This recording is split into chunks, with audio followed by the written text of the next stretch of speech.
Assalamualaikum warahmatullahi wabarakatuh. Salam sejahtera untuk kita semua. Sebelumnya perkenalkan, nama saya Zanuar Dwi Bimaskoro, NPM 220 120 10 358 dari kelas M012. Di sini saya mengerjakan tugas ulangan akhir semester teori ekonomi mikro yang pembahasannya itu industri peternakan sapi potong. Di sini saya menyosong industri peternakan sapi potong. Lebih dari 90% pasokan daging sapi lokal berasal dari peternak rakyat skala kecil. Hal tersebut mengakibatkan pertumbuhan produksi daging sapi lokal belum mampu memenuhi permintaan nasional. Harga daging sapi impor lebih rendah dibandingkan daging lokal, sehingga di tingkat peternakan terjadi penyesuaian harga yang merugikan. Dari pembukaan saya tadi, langsung kita lanjutkanlah saja dari soalnya. Yang soal pertama adalah bagaimana tahapan produksi industri bisnis tersebut? Lah, ini dibagi menjadi 3 tahap. Yang tahap pertama adalah kita harus lakukan adalah mencari produksi induk anak. Produksi induk anak adalah jumlah anak yang dapat disapiin yang dapat digunakan dalam industri sapi potong yang lain, misalnya untuk tujuan breeding atau pengemukan. Anak sapi dapat disapiin pada umur 3 bulan. Namun penyapihan dapat dilakukan pada umur 2,5 bulan. Penyapihan dapat dilakukan dengan cara bertahap, yaitu menyusukan pedet sehari-hari dan kemudian dipisahkan dari induknya. Hal ini dilakukan berturut-turut sampai anak sapi tidak mencari indukannya. Yang tahap keduanya adalah pembesaran atau yearling stock operation. Setelah umur 1 tahun, sapi jantan dan betina dipisahkan dalam kelompoknya sendiri. Tujuannya untuk menghindari perkawinan dini, dapat merugikan produktivitas karena organ-organ tubuh sapi belum siap untuk bunting atau hamil lagi untuk memproduksi anak lagi. Dalam proses ini hendaknya sapi jantan dan betina harus diamati dengan seksama untuk memilih calon indukan atau bejantan yang baik. Program membesarkan pedet ini bertujuan untuk sebagai program menciptakan ternak-ternak berganti atau replacing stock, induk maupun pejantan, ternak stoker berasal dari ternakan program anak-anak. Indukan anak. Dan yang ketiga adalah pengemukan. Nah, pengemukan ini sendiri menjadi 3 tahap atau dibagi menjadi 3 tahap. Nah, yang pertama adalah dry load fatting. Nah, pada metode ini sapi digemukkan dalam kandang dalam waktu yang lama. Pakan konsentrat merupakan porsi utama atau ransum yang dapat diberikan, namun hijauan harus tetap diberikan. Jenis konsentrat yang diberikan antara lain adalah ampas, tahu atau onggok atau bekatul.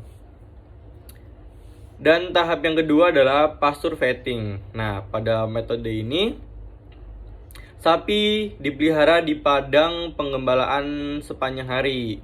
Sapi hanya mendapat pakan hijauan tanpa konsentrat. Oleh karena itu, padang penggembalaan harus ditanami rumput dan leguminosa agar kualitas pakan tetap terjaga. Pada musim kemarau disarankan juga menanam leguminosa, pohon misalnya lamtoro atau gamal. Yang tahap ketiga adalah kombinasi dry load fatting dan pasture fatting. Nah, ini kombinasi dari 2 tahap yang utama tadi.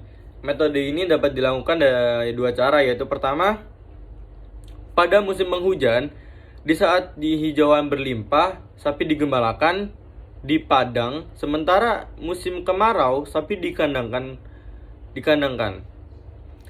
Dan yang kedua adalah pada siang hari sapi digembalakan di padang, sementara malam hari sapi dikandangkan dan diberikan konsentrat. Sedangkan ini membutuhkan waktu lebih lama daripada metode dry load fatting dan lebih singkat daripada metode pasture fatting. Nah, itu adalah persoalan dari yang pertama. Dan persoalan dari yang kedua adalah faktor produksi apa saja yang mendukung kegiatan produksi pada industri bisnis tersebut atau yang saya sosongkan ini. Dan yang pertama, program pengemukan mempunyai peluang untuk mendapatkan keuntungan. Dan yang pertama adalah pakan yang digunakan dalam program fatting relatif mahal karena pakan yang diberikan lebih banyak berupa konsentrat daripada penghijauan. Dan yang kedua adalah efisiensi. penggunaan pakan untuk pengemukan lebih rendah dibandingkan dengan pertumbuhan. Dan yang ketiga adalah frustasi, harga dapat mengurangi keuntungan. Dan dari persoalan yang tadi dilanjutkan dengan persoalan selanjutnya. Buatlah dan jelaskan pergerakan kurva TP, MP, dan AP apabila diasumsikan bahwa pada periode kedua sampai ke-6 produksi dan jumlah tenaga kerja yang sudah saudara tentukan pada poin sebelumnya mengalami kenaikan masing-masing sebesar 15% dan 10% di setiap periodenya. Selanjutnya, pada periode ke-7 sampai periode selanjutnya, total produksi mengalami penurunan sebesar 10%. Namun, tenaga kerja mengalami kenaikan sebesar 10%. Nah, saya sudah bikin dua bagian kurva dan tabelnya, tabel dari harganya. Langsung saya tunjukkan aja. Dari persoalan selanjutnya, apa yang dimaksud keseimbangan produsen dan jelaskan konsep keseimbangan produsen pada industri bisnis yang saudara pilih.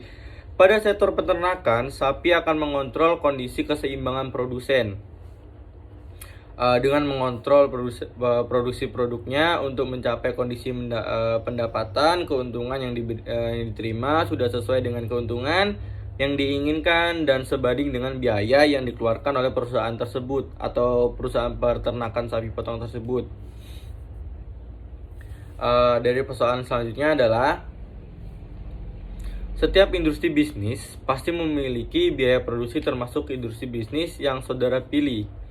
Dan jelaskan konsep kurva MC, AC, AVC, dan AFC pada industri bisnis yang saudara pilih. Nah, saya ini juga sudah membuat bagan dari yang pertama adalah outputnya.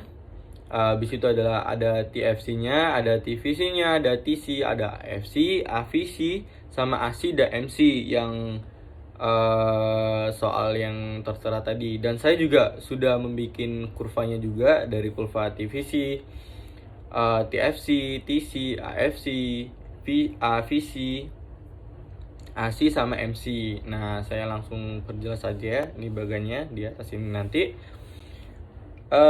Dan selanjutnya, apa yang terjadi apabila industri bisnis yang saudara pilih mengalami DRTS atau Decreasing Return to Scale?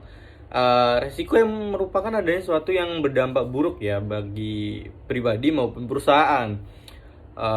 Dalam dunia bisnis, manajemen resiko adalah suatu usaha yang dilakukan untuk menghindari atau meminimalisir resiko. Selain itu, manajemen resiko digunakan untuk mengatasi atau memberi solusi setiap bisnis mengalami kondisi yang tidak baik atau sedang terpuruknya perusahaan atau maupun secara pribadinya. Habis itu di persoalan selanjutnya, apabila dianalogikakan industri bisnis yang saudara pilih masuk ke dalam pasar oligopoli, bagaimana kelebihan dan kelemahan yang diterima oleh industri bisnis tersebut di pasar oligopoli? Nah, ini pasar oligopoli sendiri tuh kayak peternakan sapi sendiri itu sudah mempersiapkan untuk terjun pada pasar oligopoli. Berbagai persiapan telah dilakukan seperti inovasi produk, menambah kapasitas produk oleh peternakan yang ada di Indonesia. Ini sendiri pada saat ini kayak pasar oligopoli seperti harus bersaing dengan negara-negara yang lebih maju atau negara-negara yang sudah mengekspor daging sapi peternaknya itu ke Indonesia sendiri, dan sedangkan Indonesia sendiri itu masih stuck di Indonesia aja, kayak ya udah barang lokal gitulah. Nah, negara-negara yang maju aja udah kayak sudah itu ya, teknologinya sudah lebih maju dibandingkan dengan negara Indonesia.